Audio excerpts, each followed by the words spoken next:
What's going on, everybody? Welcome back to TTB Ravens Media, bringing you Ravens content every single day. And this is going to be a podcast episode, so if you're watching this on YouTube, you can check out the full podcast segments on Spotify or Apple Podcasts, wherever you get the podcast. And if you guys are on Spotify, you can actually watch the video as well. So if you're on YouTube and you're like, I want to watch the video, but I don't want to watch, just have to listen to it. Well, you can watch the whole thing on Spotify. But overall, what we're going to be talking about in this episode is kind of a throwback, very similar to our first two episodes that we ever put out. The first one was talking about offense. Second, I believe, was talking about defense. But instead, this one, we're flip-flopping. We're talking about defense first, and we're going to be going over expectations. So we're going to be talking about rookie expectations, veteran expectations, and finally, the big question, who is the Ravens' defensive X factor going into the 2022 NFL season? So in the comment section down below, guys, please let us know what your expectations are for the Ravens, defenders, and rookies, corresponding to whatever video you're watching. But let's get into this one. The Ravens defensive rookies, they drafted a lot of them. We are not going to talk about David Ojabo, however, because we will wait until we know when he's coming back. So that may be a week 8 video, week 7 video, whatever it is. We just don't want to predict way too far into the future. So we've got Kyle Hamilton, Travis Jones, Pepe Williams, and Jalen Armour-Davis. So Joshua, why don't we go? Honestly, let's kind of go reverse order. Let's start off with Pepe Williams, Demarion Williams out of Houston. The man got an interception today, so shout out to him. It was not on Lamar Jackson, unfortunately. It was, or maybe that's a good thing. I never know if that's good or bad. It was on the Oregon quarterback, or former Oregon quarterback, I believe. Anthony or Arthur Brown is his name.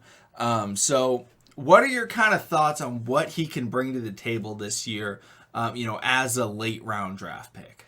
You know what? The funny thing is about the Ravens always find defensive players in the later rounds, and they end up shining for us. I mean, shout out to Matthew Judon, who's now doing the dang on thing out in New England. We had the Paul Krugers, the Jerry Johnsons, so forth and so forth. But a hurt position where we're finally getting some depth and we're finally getting our strength back is that secondary position. And honestly, I feel like Demarion Pepe Williams is one of those young guys that's very gritty. You can maybe put him in the nickel, and I feel like you could put him at your number two corner. I feel like he's one of those guys that will play physical. Yes, he is short, but he plays big. I mean, that never really stopped no one. Look at Revis Island. Revis Island maybe had some of the best of seasons, and he played against some of the premier wide receivers that was over 6 foot and above. And Revis did what needed to be done. Ladarius Webb, you got to throw his name in there because he wasn't a 6 foot guy. He was maybe about 5'10", 5'11", and he played a good amount of downs for us, and even moved back to the safety position. So I feel like a Demarion Pepe Williams will bring that versatility. Everybody loves him ever since he came in rookie minicamp. He's been around the ball. He gives a lot of effort, and we need that in the secondary. So I love what he's going to bring. He actually reminds me of Marcus Peters. So I know that's high praise, but everybody you may ask, why Marcus Peters? Marcus Peters is a dog. Everybody sees that new picture. Some people born with that dog. And Pepe Williams, if you read his story or heard him, he's been through that type of lifestyle where you gotta. The phrase is you gotta get out the mud, and that's what he's been doing all his life. So I love what he's going to bring to the table, and he is a Ravens football player. Yeah, I love that draft pick. A lot of people were looking at, there were other guys that were brought up, especially the guys out of the HBCUs like Zion McCullum and Tariq Woolen and things of that nature. But the Ravens ended up going with the smaller guy, the guy that plays the most like a Raven because he's the most physical. And like you said, he's got that dog in him. If Steve Smith Sr. was a cornerback, he would maybe be a Pepe Williams. He's going to go after him.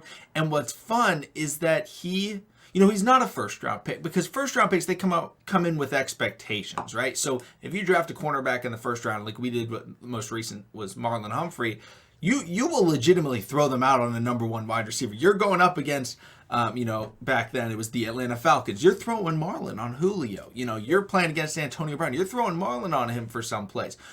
Fifth-round pick rookies, you're not throwing them on those guys. But when they get that chance, they get to come in and be themselves, and they don't have expectations, and they get to come in and they are going to fight, and they're going to be physical, and they're going to try and make their mark. And I like how you brought, getting out of the mud. You got to make your mark if you're coming in as a later round draft pick, and he has shown so far that he's up to the task. But the Ravens have another late round cornerback. What's great is we didn't have any 6th or 7th round picks, so late round is 4th, 5th rounders, which are still very, very usable in their rookie season. So we also have Jalen Armour-Davis, and I'm really excited for Armour-Davis because I feel like he has a lot of potential, and I feel like he's just going to be a guy that it may take a couple of years. I'm not expecting a lot out of Jalen Armour-Davis' rookie year, but overall, like, I feel like he's a pick where in a couple of seasons he could really be shining on this Ravens defense. But I personally think Pepe Williams is going to be ahead of him on the depth chart. And we'll see more of Pepe because of his versatility. But like, do you think we'll see much of Jalen Armour-Davis this year, Joshua? So it's not a Ravens draft unless we draft an Alabama player or pick up an undrafted guy from Alabama. Shout out to what is that, Bolden? But I think Jalen Armour-Davis, was he 6 foot 6'1", rangy type of guy. He got that, he got that wingspan of a Chris Westry, excuse me. He has better ball skills. Actually, they say he has very smooth hips getting in and out of his breaks. So, I mean, there's a possibility you may see him outwork, some other guy in the depth chart. I just don't see it being Pepe Williams. And honestly, I remember I did watch when they interviewed him. It was Anthony Levine Sr. and a couple other guys from the Ravens organization, towards the draft. And they said by far, he was one of the most polished guys they ever spoke to in those draft meetings. Like, he deserves to be a Raven. And like, they actually hope that we drafted him, and, look how fate works, So, I mean, I do feel like Jalen Armour-Davis could be someone that, that moves up in the depth chart, that does contribute within the next 2 to 3 years, because we still don't know, if we're going to keep Marcus Peters after this season or even give him a contract extension. So, just look out for one of those young guns actually moving up to the depth chart and, just being a star seller for this Ravens defense. Yeah, and I think it's important to note, especially in a segment like this, talking about rookie expectations, a player doesn't have to come in and be, a sensational rookie for them to be a great draft pick. It can take 2 years, 3 years for these younger guys for them to even get that chance. We saw Deshaun Elliott. I mean, unfortunately, his was because of injuries. Right. But, if a guy's just working his tail off in the back end of the roster, eventually they're going to get that spot. Look at Tyus Bowser. He was not a, big-time name on that Ravens defense when he got drafted. Now, I think both of us really liked him when he came out of Houston, which, oh, wow, coming out of Houston? Late round draft pick? Yeah, it's all good. Like, so overall, like, it can take a little bit of time.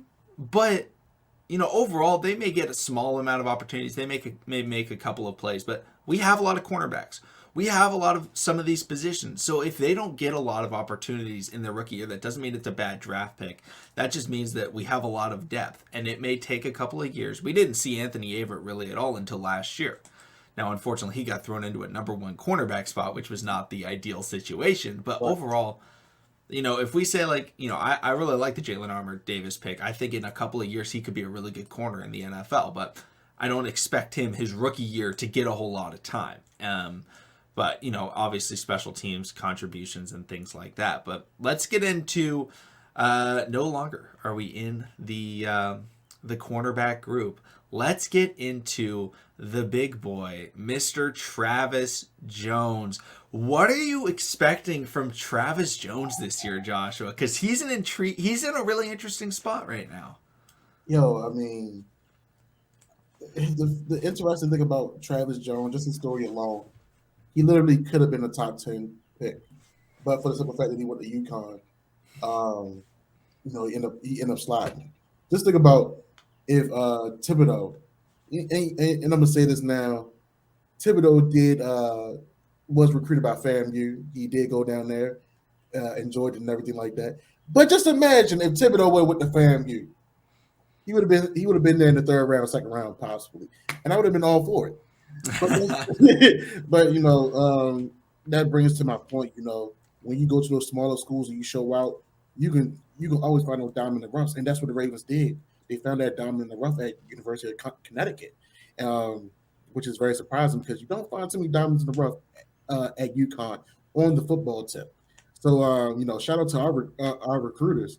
Doing the deep search. But I definitely feel like Travis Jones is gonna I feel like he's gonna contribute in a very special way. We have been missing out on the pass rush in the interior. I feel like he could be our next Albert Jones. Oh, excuse me, not Albert. Chris. I'm getting Chris Jones. I like it. I like the Chris Jones. Yeah. I'm thinking of Chris Jones. It's funny how when people be like, oh, he's so big he can't move. Man, let me tell you something. Some of the biggest guys that I know that I've played with previously are some of the lightest on their feet. They move out there like ballerinas, and it's a thing of art. When not only they have the hand technique, but also have the footwork to put with it. And Travis Jones, just for the simple fact that he can line up in the 1-3 and maybe even put him on the edge, it's a beautiful sight. Because you know why? You got a young gun and a defensive coordinator of Mike McDonald that loves to line his guys up, his special guys, almost everywhere around the field. His X factors, his playmakers. So I definitely feel like after this year, when I feel like Calais will call it quits, seeing Justin Madubuike and Travis Jones for the next couple of years, hand in hand, working in together, and the interior, getting back there to Patrick Mahomes, Jalen Hurts, Tua, if he's still there in Miami after this season, Tom Brady. They may have Lamar. It's a possibility. Whoever the Washington Commanders quarterback is going to be at the Wentz, I feel like he's going to contribute in a big way. Even if because you got to think about it too.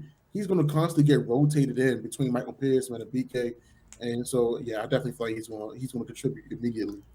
Yeah, I love the Chris Jones comparison because that's the hope. You can't hope for Aaron Donald because no one's going to be Aaron Donald. But right. Chris Jones is a player where you can put him on the inside, you can put him on the outside. He's a big body. He's not great on the outside, but he can stop the run on the outside and things like that. But he can be a force in the middle and not a force at stopping the run, but he can be a force as a pass rusher. And Travis Jones, that's what he does, is he rushes the passer.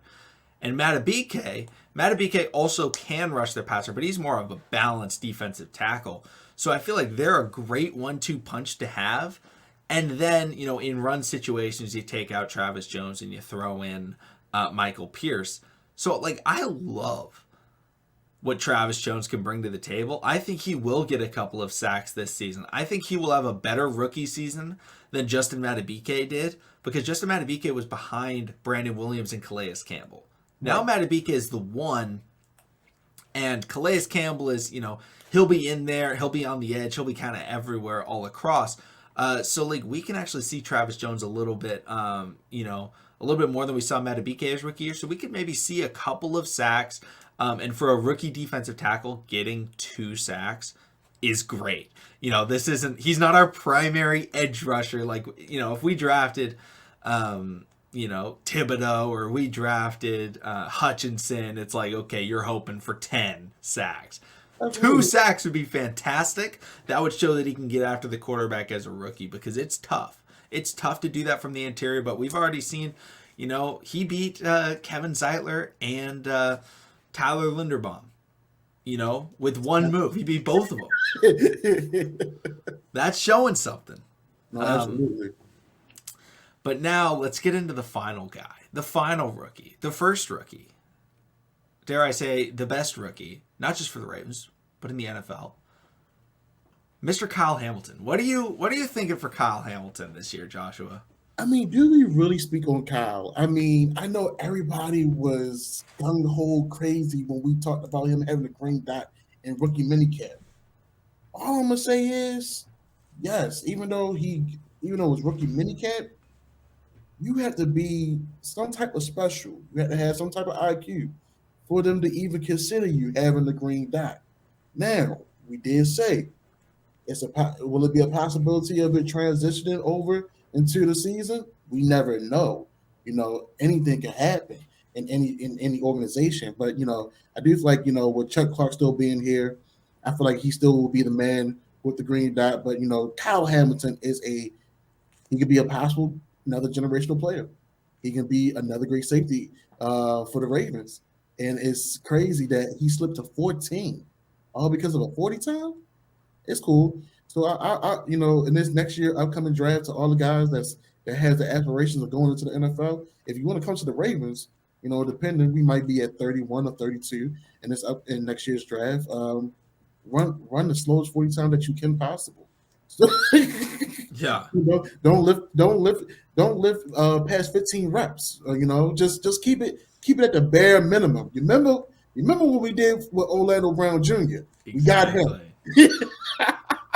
And we made it work out. But Kyle Hamilton is going to be a great asset to the team. You're going to have him for the next 5 years, and Marcus Williams, 2 young guns, a veteran and a rookie that's going to feed off each other and their energy. I like it. Yeah, I think Kyle Hamilton is going to establish himself as a top 5 safety in the NFL his rookie season. That's the expectation I have. Now, will it be because he's stuffing the box and getting big tackles, or will it be because he's a ball hawk and he's getting interceptions, or he's swatting things down? I do not know. He can do it in a lot of different ways, and that's what he brings to the table. I think the Ravens will have one of the best defenses in the NFL. It will be tough for him to win Defensive Rookie of the Year because safety is like one of the most difficult positions to win a defensive award. But there's a chance he wins Defensive Rookie of the Year if the Ravens have the best defense in the NFL, and he's established himself, like I think he will, as a top 5 safety.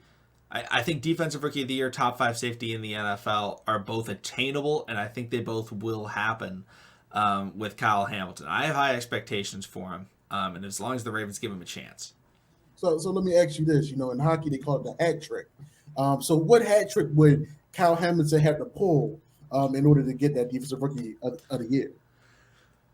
Okay, so I think the Ravens have to be the best defense in the NFL. Right. Whether that's by least amount of points allowed or most turnovers, whatever it is, they got to be the best defense. He's got to make a couple of big time plays, game-winning interception or game-winning tackle or just, he intercepted. I don't think the Ravens play the Chiefs this year, but he intercepted Joe Burrow, late in the game, or he did that, like some primetime game, he makes a big play like Odafe Owe did against the Chiefs. Mm-hmm. And then just play consistently. Like, that's the thing is, like, if you see your name a lot, that's when you notice it. Okay. So it can't be a shows up for one play type of guy. Got you. So not like the domination of, okay, he gets 3 picks almost every game. In almost every game, he takes one back to the house. Because, I know that's crazy. I know everybody going to be like, whoa, Joshua, hey, I'm just asking questions. I'm just trying to understand, though, what my boy need to do. Because, he's going to be all over the field. He's going to be guarding tight ends, wide receivers. He will be up in the box, maybe blitzing. And, because of his IQ level, he's going to make some things happen that's going to make us be in awe. Like, I don't know about you, but on paper, this defense can be a top 5 defense if, we stay healthy and we play to our best of our ability and even excel, the expectations that we all have for this team.